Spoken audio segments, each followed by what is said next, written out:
Okay, good morning. Today we'll go with selection and recruitment process. In the last class, we discussed about the what is meant by staffing and what are the importance of staffing and some of the factors affecting this staffing and all those we have discussed about. And then next, we go with and also we discuss about the how the recruitment is. Start with the business objectives and the HR planning and the job analysis, job description and job specification. And also we discussed the three steps in the recruitment and the selection process.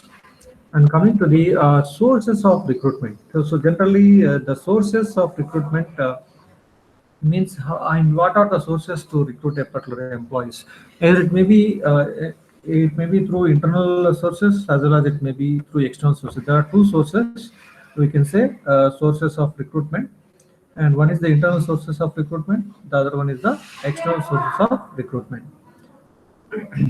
So what are the internal sources of recruitment means? So generally the internal sources in the sense which is referred to the present working force of a company, we can call it as internal sources. Present working company. Okay, say those are all present in a particular in a company. That working force or employees we can call as through employees, which you can call as internal sources of the recruitments. So here. Vacancies, how the internal sources in the sense generally the other than the lowest level, they have to fill the remaining positions in a particular employee by selecting the individuals from the existing employees. That is what we can call as internal sources.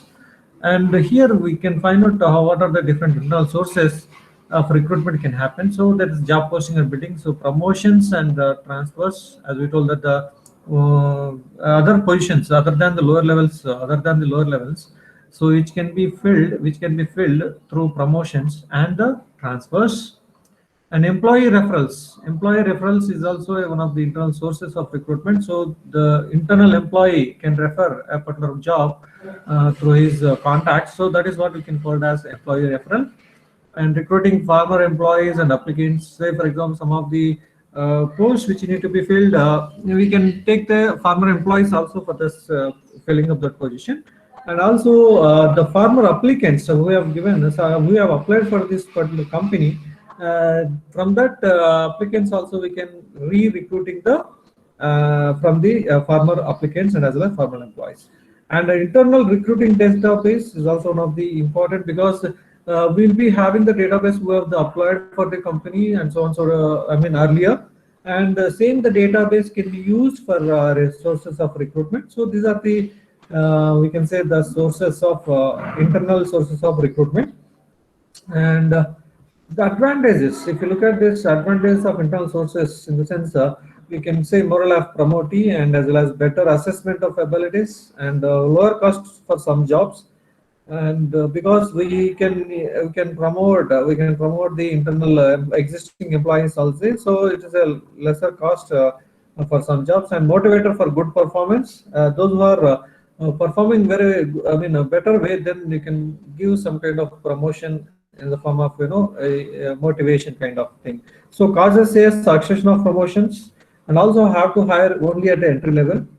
And disadvantages in this case, if you look at inbreeding and possible morale problems, those not promoted and who are not promoted, they might feel morale problems will come into the picture. And political infighting for promotions, so they will influence the people to get the promotions and all those. So there is a chance of political infighting for promotions, and need for management development programs. And because we are going to recruit the people from the existing employees, which are and the middle level to the, say for example, low level to the middle level managers, then they need to have some kind of development programs. So which is a need for management development programs. So these are some of the disadvantages in the internal sources of recruitment. Next, coming to the external sources of recruitment. External sources of recruitment, we have a number of sources. So here we have discussed about some of the schools, colleges, universities, and all those. So in this case, colleges and technical institutions, for example, if it is a company kind of software institutes, manufacturing industries and all those. So we can visit the technical institutions to recruit the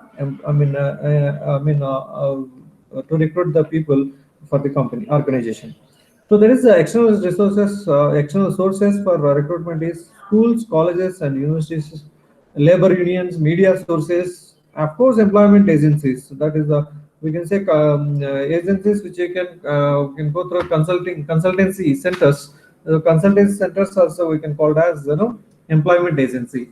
And also we have, other than this, we can have employment exchanges. That is what we can. Government has the employment exchanges in every state, so that is also one of the company, one of the form of external source of recruitment. And also advertising the vacancy also. So that is a through media source. As we told, that the advertising the vacancy in the sense through media source, we are using the media source so that we can advertise our vacancies and all those. And as we told, that the employment consultancy service, labor unions in the some companies, no strong labor unions, persons are sometimes recommended for the appointment by their labor unions, and this may also be done in pursuant to agreement between the union and as well as management. And some of the friends and relatives of the present employees, and also re-employing former employees, that is, we can say, applicants at the gate, we can give the applicants at the gate, so that from that also we can take it up. So all these external sources of recruitment we can find out, means these are the sources which we can recruit the people or for the organization with a different means.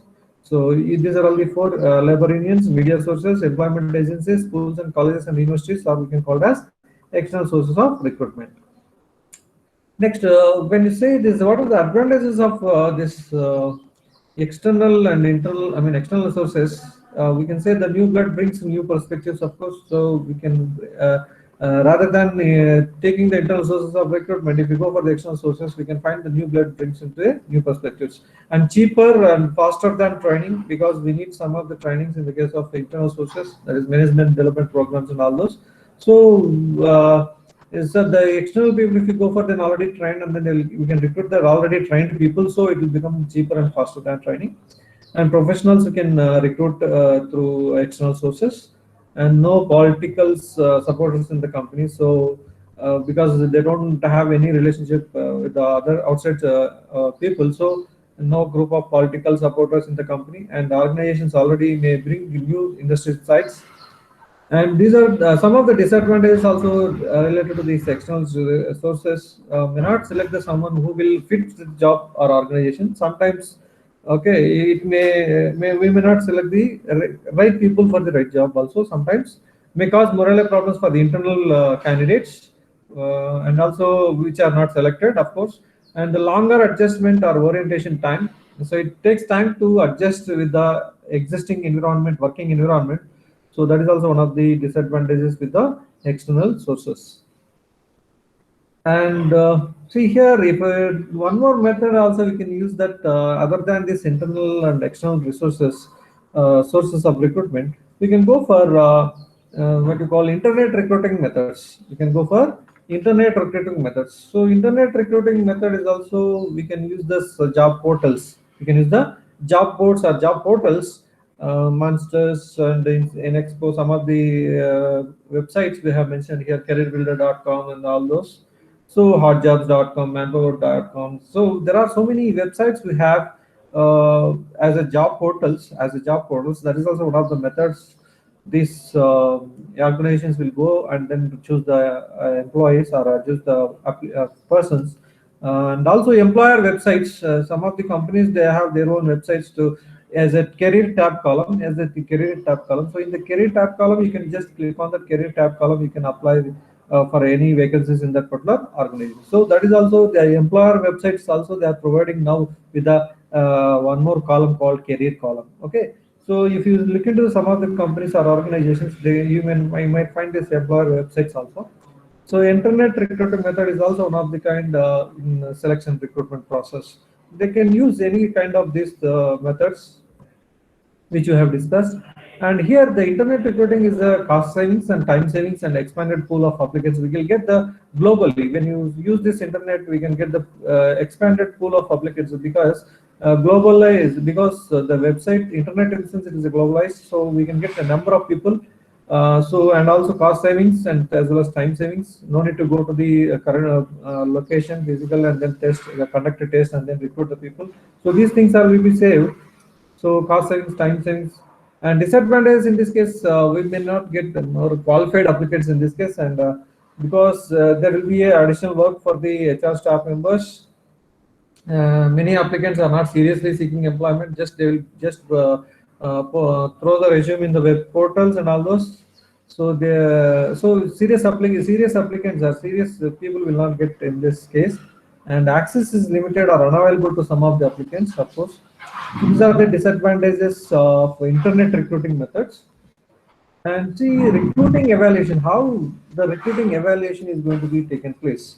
The recruiting evaluation, if you look at this, there are four, say, quantity of applicants. First, they look into the quantity of applicants. How many applicants have applied for a particular job? So that they are going to look into first. So as the goal of the good recruitment program, it is generate a large pool of applicants from which to choose. Quantity is a natural place to begin the evaluation. So once you know the number of applicants, how many have applied for this particular job, based on that we can begin the evaluation. Based on that we can begin the evaluation. Next is quality of the applicants. So in addition to the quantity, the issue arises with the whether the applicant which we have applied is having the qualified or not. He is qualified because he's with the qualifications, so that has to be checked, and are sufficient to fill the job openings. Do the applicants meet the job specification which I have mentioned in the job description and job profile and all those? And do they perform the jobs well after they hire? That now we need to check out. That is called, you can call as quality of applicants. And the yield ratio, a comparison of the number of applicants at one stage of the recruitment process to the number at the next stage. So it is a kind of yield ratio. Means next stage, first stage to second stage, how they are, how many applicants we have filtered. That shows that yield ratio. That shows that yield ratio. And evaluating recruiting the cost and benefits, recruiting costs and recruiting benefits.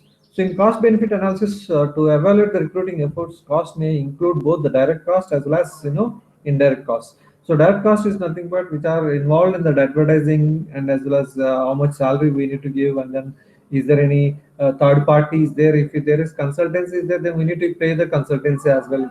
And is there any travel? Is the applicant is coming from a longer distances to attend the this recruitment process, then we need to give the travel amount also.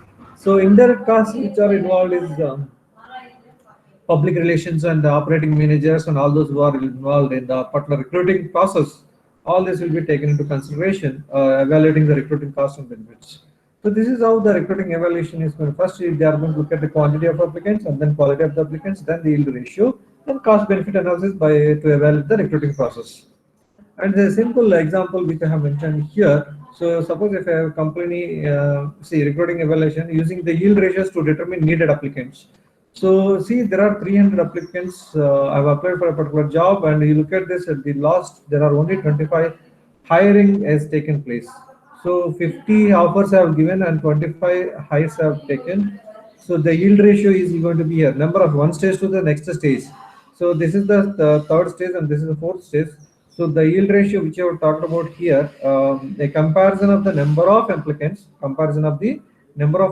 at one stage of the recruiting process to the number of at the next stages. So number of here is going to be 50 and here is going to be 25. So the yield ratio will become 2:1.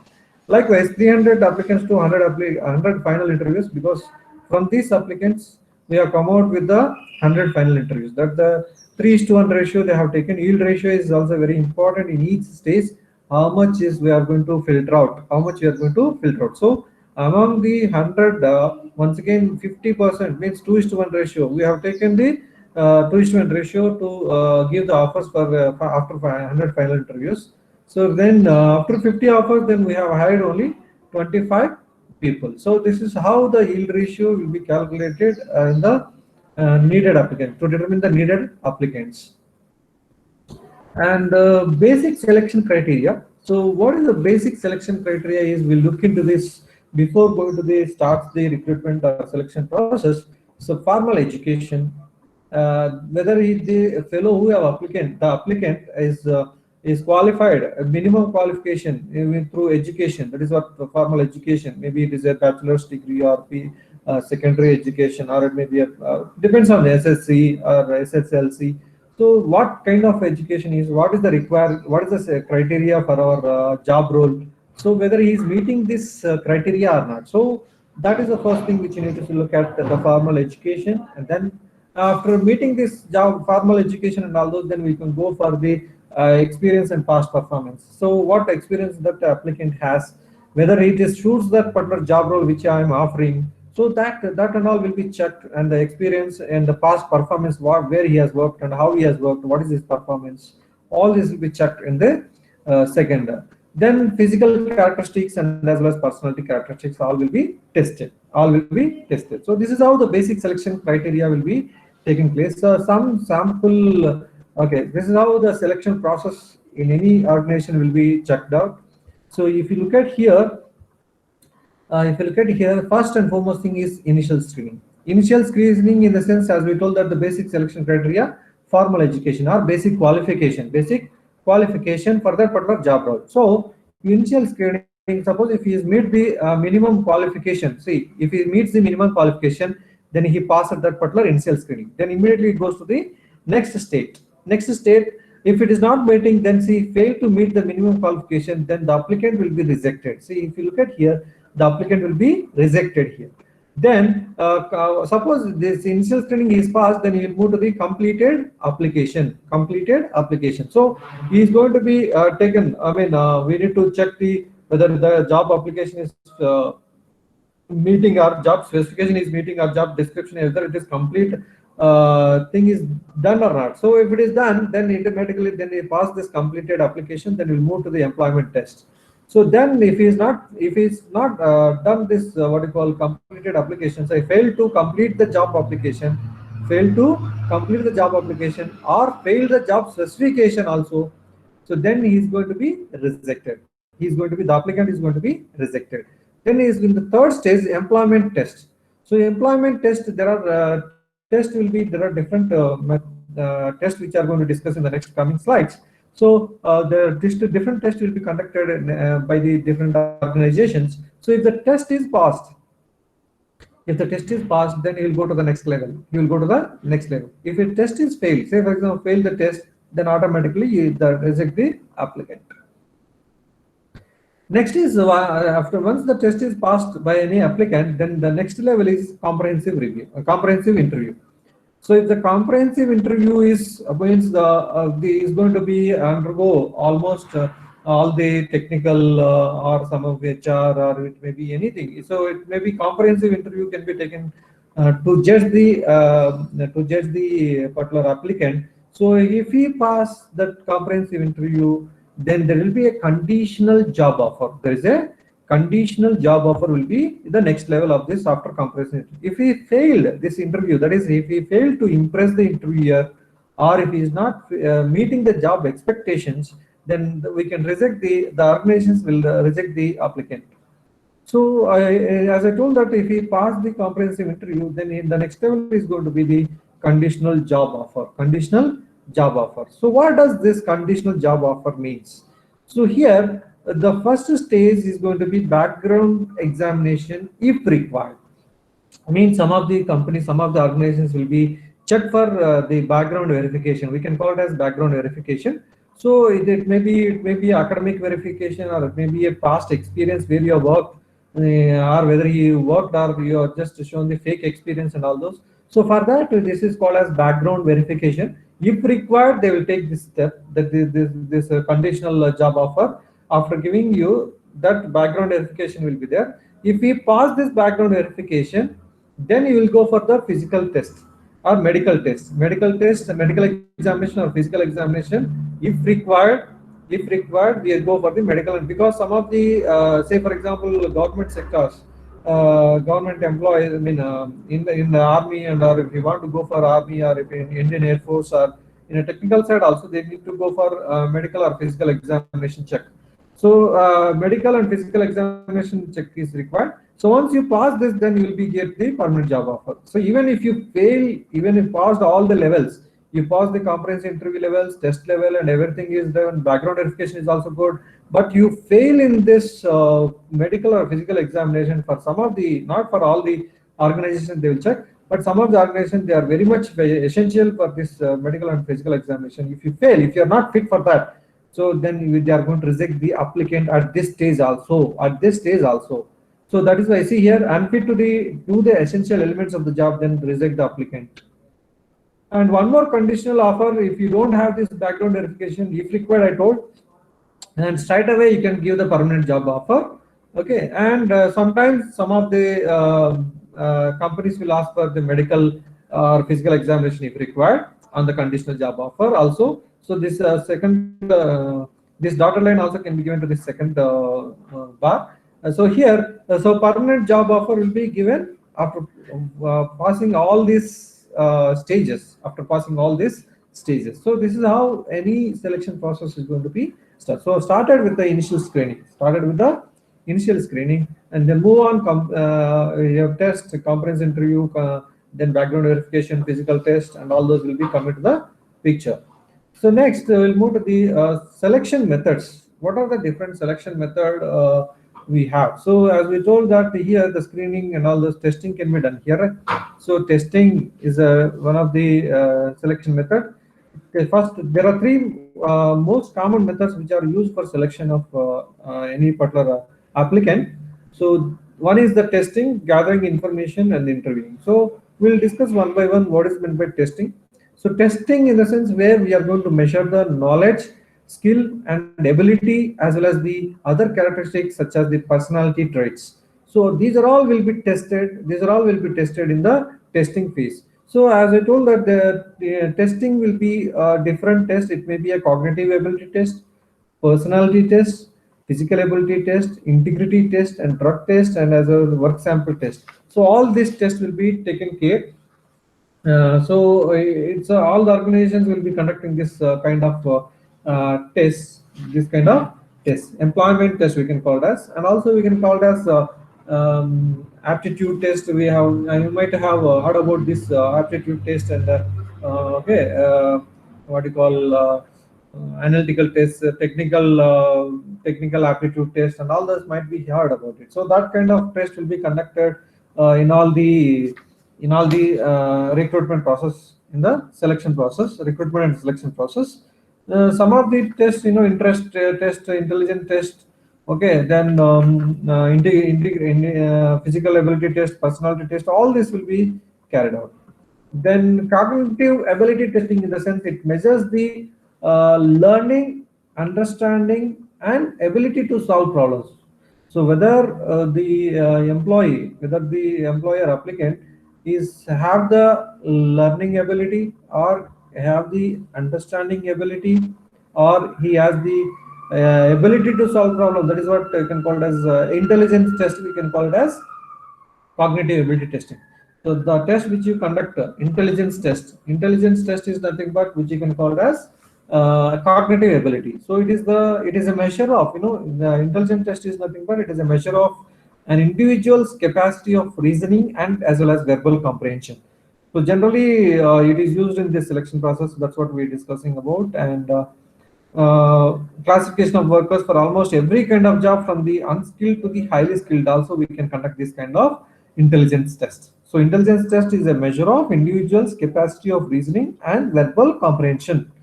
And coming to the second test, which we discussed, physical ability testing. So physical ability testing is nothing but it assesses the muscular strength, cardiovascular endurance, and coordination. So how you are fit for the working in a particular environment. So whether you are muscular strength as well as cardiovascular endurance and coordination. So physically you are fit or not. That's what they are going to test in the physical ability testing. Okay. Then personality testing. So personality testing, it measures the patterns of thoughts and emotions. Persons of thoughts and emotions. So they are going to test the in the personality test. And integrity testing. So integrity designed to assess the likelihood that applicants will be dishonest or engage in the illegal activity. So they are going to check whether honest or not, whether they are going to do, whether they are engaging in the illegal activity or not. This they are going to check in the integrity testing. And drug testing is normally requires applicants to provide the required sample that is tested for illegal substances.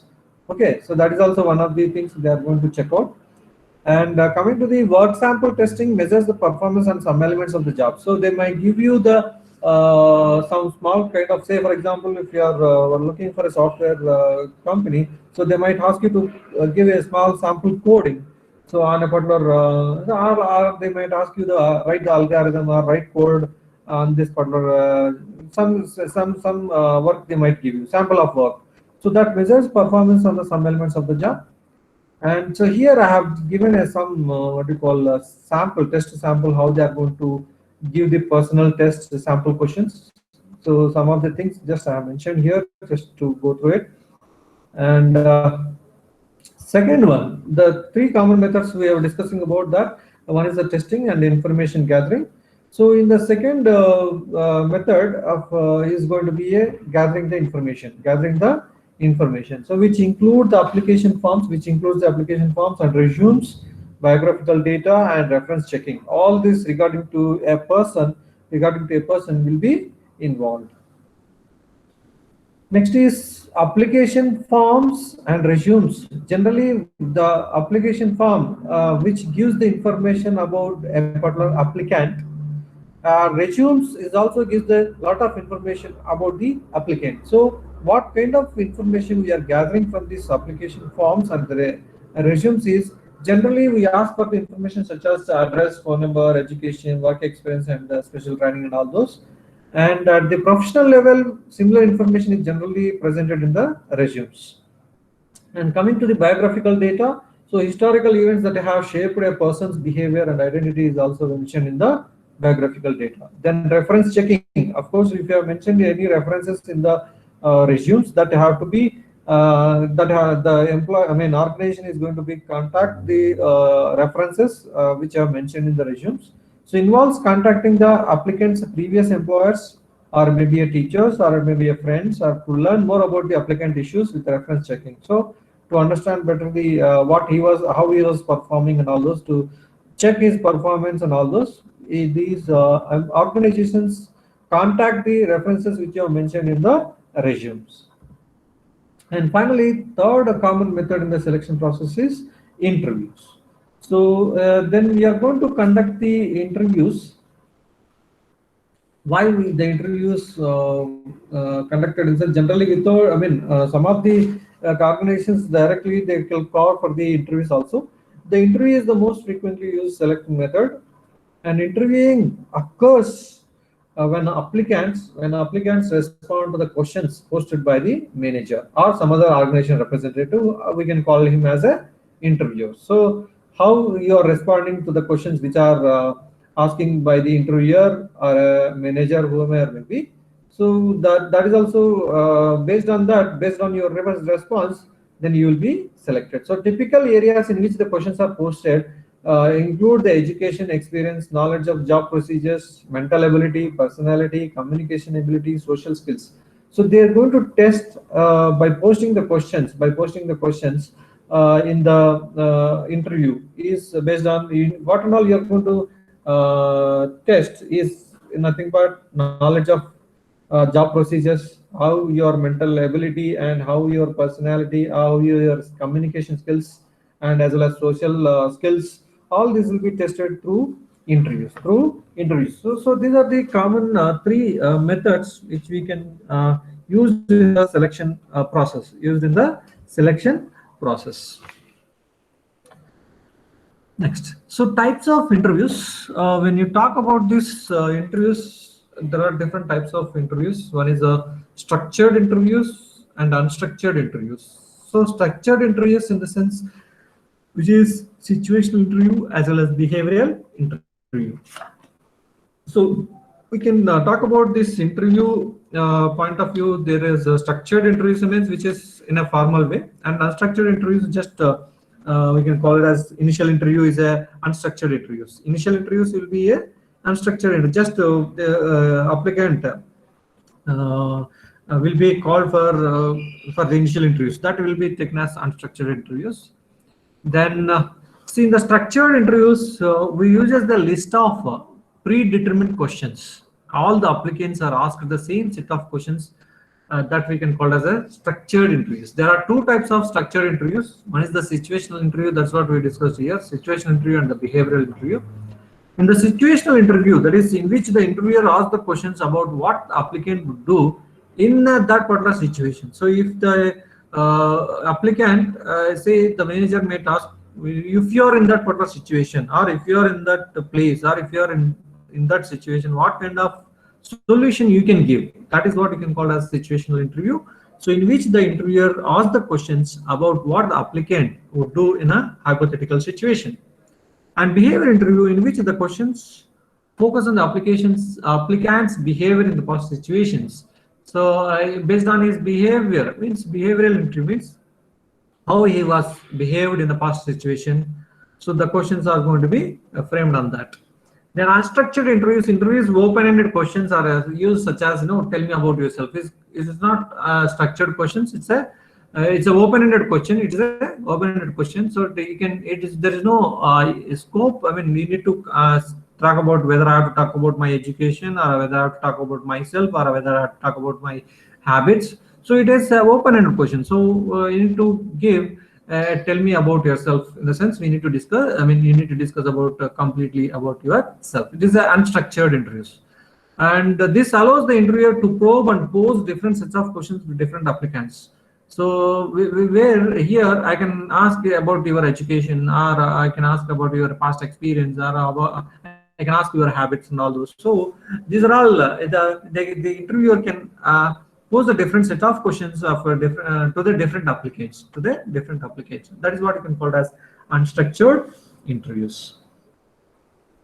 Next, creating a structured interview questions. How you can create these structured interview questions? Determine what to measure. So first we need to know what actually based on your job analysis. We need to use the job analysis results to determine the needed knowledge, skills, and ability of a particular employee. So think about the characteristics that separate the top performance from the rest, and also focus on the attributes that are very critical for your job, which are mentioned in the job analysis. And then write the questions, meet as a group with other people who will conduct the interviews, and also create the behavioral and situational questions that measures the attributes from step 1. And be sure that all questions are appropriate and legal. And the plan evaluation for the third step is going to be plan evaluation for each question. So write typical examples of good, average, and poor responses to each question. So whenever you ask question, then write once you are satisfied with that question response from the applicant, then you can write good or average or poor based on the response. So then assign a numerical points based on the scores which you have mentioned. Good, average score. Say good, you can give the 5 marks, and say for average you can give the 4 marks. And for poor you can give a 1 mark. So based on that, you need to scale.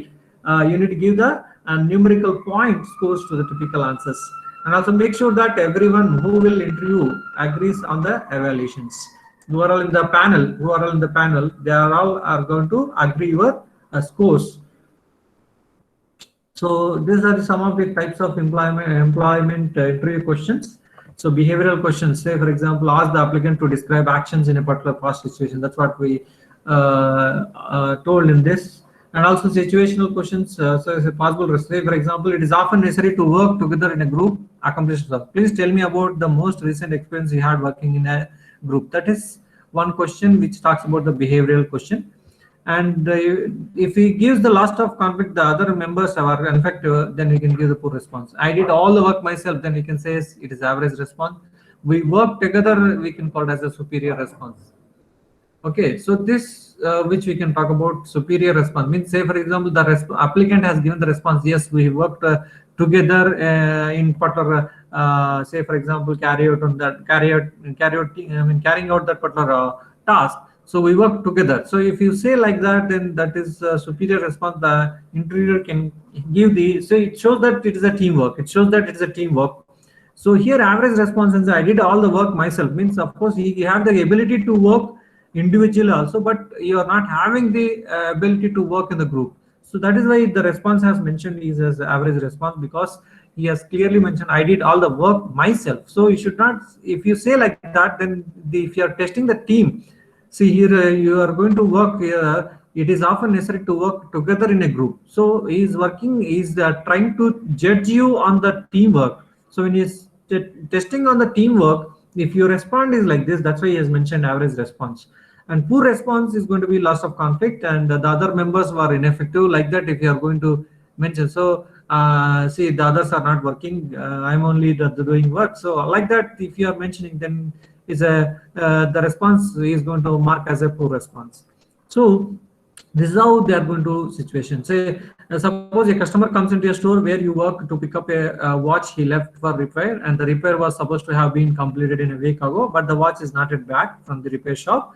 The customer is very angry. How would you handle this situation? Because the customer satisfaction is very important. So if the customer gets angry, what you are going to do? So for that question, the applicants has given, tell him he should check back later. So if you tell, okay, after you come after day one more day after 2 days like that, then that is called poor response. And suppose apologize and tell him I will call him later.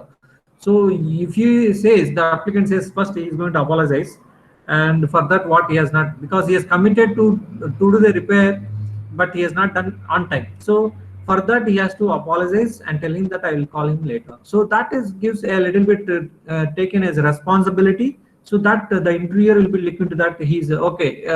We can write the average. Superior response is listen, put him at ease, call the repair shop while he waits. Okay, in front of him, if you take care of this kind of things, right, in front of the customer, ask him to sit and offer some coffee or offer a drink, something. Then afterwards, after he's at ease, now you can just call in front of him regarding his whatever the work. Yes, they say what happened to the repair of the watch and all. So if you ask in front of him, then he feel kind of customer will be felt satisfied. Customer gets satisfied. So you are taking the concern of the customer. So that leads to the employer. Yes, he is a kind of person we can take into that. In this kind of situation, he is responding very good with the customer. So that will be mentioned here, superior. So that is how we can frame the questions based on the situation, or we can frame the question on the behavior of the applicants. So that is what we can say structured question here. And so today I'll stop here. We'll go to the next topic in the next class.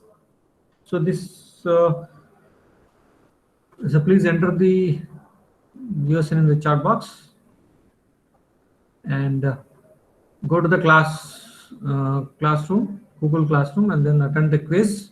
The quiz is posted. The quiz will be enabled.